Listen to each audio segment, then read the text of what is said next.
പ്രിയപ്പെട്ടവരെ, ഇടതുപക്ഷ ജനാധിപത്യ മുന്നണിയുടെ സ്ഥാനാർത്ഥിയായി വീണ്ടും ഞാൻ ജനവിധി തേടുകയാണ്.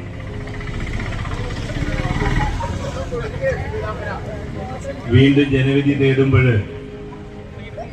പ്രധാനമായും കഴിഞ്ഞ 5 കൊല്ലക്കാലം നിങ്ങൾ എന്നിൽ ഏൽപ്പിച്ച വടക്കാഞ്ചേരിയുടെ MLA എന്ന ഉത്തരവാദിത്വം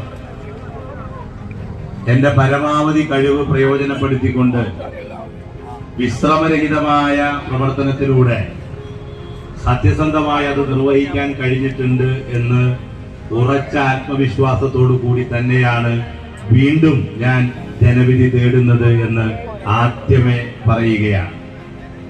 അത്തരത്തിലൊരു ആത്മവിശ്വാസം എനിക്കുണ്ടാക്കി തരുന്നത് 5 കൊല്ലം മുമ്പ് ഇത്തരത്തിലുള്ള യോഗങ്ങളിൽ ചർച്ച ചെയ്ത വികസന പ്രശ്നങ്ങൾക്കെല്ലാം പണം അനുവദിക്കാനും പല പദ്ധതികളും 80%, 50% പൂർത്തിയാക്കാനും ചിലത് പൂർണ്ണമായി പൂർത്തിയാക്കാനും കഴിഞ്ഞ ഒരു ഉത്തരവാദിത്തത്തിലാണ് ഞാൻ ഇങ്ങനെ ഒരു അഭിപ്രായം പറഞ്ഞത്.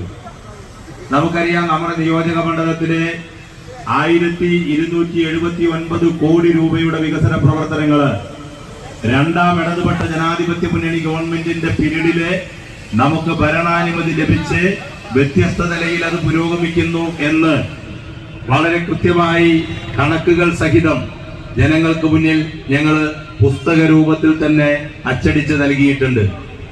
അതിൽ ഓരോ പ്രവർത്തികളും പൂർത്തിയാവുകയാണ്. 2 ദിവസം മുമ്പാണ് നമ്മുടെ ഈ അത്താണി അമ്പലപുരം പുതുരുത്തി റോഡ് 4.5 കോടി രൂപയുടെ നിർമ്മാണ പ്രവർത്തനത്തിന്റെ BC ഇപ്പൊ നടന്നത്. ഇപ്പൊ കുറെ കൂടി റോഡ് മിനുസം വെച്ചു. അപ്പൊ സ്പീഡ് കുറച്ചുകൂടി കൂടിയിട്ടുണ്ട്. ഞാൻ ഇതിനിടയിൽ ഇത് കൂടെ ഒന്ന് സ്പീഡിൽ പോവേണ്ടായി. അപ്പൊ ഞാൻ പറയാൻ ശ്രമിച്ചത്, ഇനി ഇതിന്റെ തുടർ പ്രവർത്തികൾ കുറച്ച് സ്ഥലത്ത് കോൺക്രീറ്റിംഗ് ഒക്കെ ഉണ്ടാകും.